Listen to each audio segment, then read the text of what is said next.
All right, in nearly 18 months, the expanded unemployment benefits that started during the coronavirus pandemic come to an end as of yesterday. The move affecting 8.9 million jobless Americans. So how will this impact the economy and struggling labor market?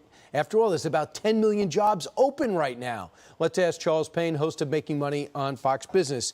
You know, the Republican states have already started taking away this $300 a week. What's the results there? What do you expect the results to be now, Charles?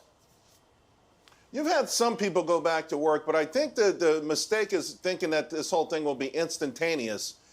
Some people have gotten relief for going on a year and a half, 18 months, some longer.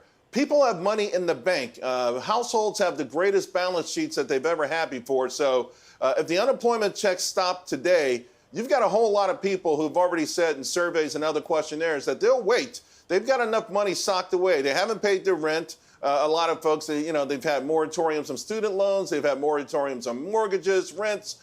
They've gotten paid big-time money. They've gotten checks from a variety of federal programs. People actually have money. So it's a mistake to say, okay, XYZ red state stopped on this date, and the next day jobs didn't explode. People didn't go back to work. They will eventually as that money runs out, but you're not going to see an immediate reaction. So I thought Joe Manchin's trying to save the country from the $3.5 trillion we can't afford, which is basically cradle to grave social safety net, which is a nice thought, but it's unaffordable in our current system, but doesn't seem to matter to Democrats. But in that column, I saw this one line I want to bounce off you.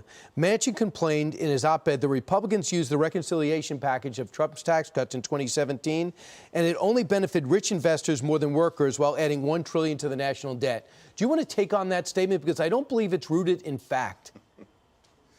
Well, first of all of this money printing, whether it's the Federal Reserve or the federal government, it's going to help corporations because eventually people go out and spend that money. And guess what? It goes to the bottom line. And when those bottom lines get fat, stocks go up. Here's the beautiful thing. If you live in America, you can open up an account and be in the market by 9:30 today. So those kind of things are just completely just landmines of mistruths and disingenuous. Now, as far as the labor market is concerned, the wage market is concerned, the very month that President Trump's tax cuts went into effect, blue-collar wages surged. They went ahead of inflation. They grew well over 3% every single month, year over year. And it was the first time in more than a decade, Brian, more than a decade, that blue-collar wages outpaced not only overall wages, but inflation. And the reason I bring up inflation, it's key. Every single month this year, inflation, month to month, has wiped out any job gains. And here's it's really kind of interesting.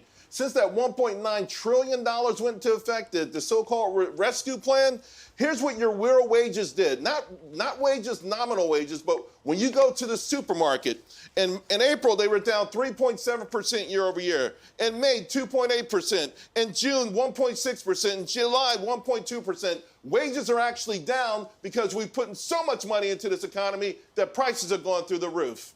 Someone should talk about inflation, because if you're worried about votes, that's when people say, wow, why am I getting less and paying more when I go shopping? Who did what and who's responsible? And by the way, Morgan Stanley now predicts the economy will grow annually by just 2.9% instead of 6.5%. Real quick on that. Yeah, they dropped their number 4 times in the last 4 weeks. We've got some problems here. People have to eventually get back to work. I understand. If you want to hold out, you want more money, you want hybrid work, you don't want to go in. There's a lot of things happening, psychological, economic, but we're in a dangerous place. We could squander the greatest jobs market ever if people don't start to go back to work. Charles Payne, we're going to watch you on Making Money at 2 o'clock Eastern Time on Fox Business, if that's okay with you.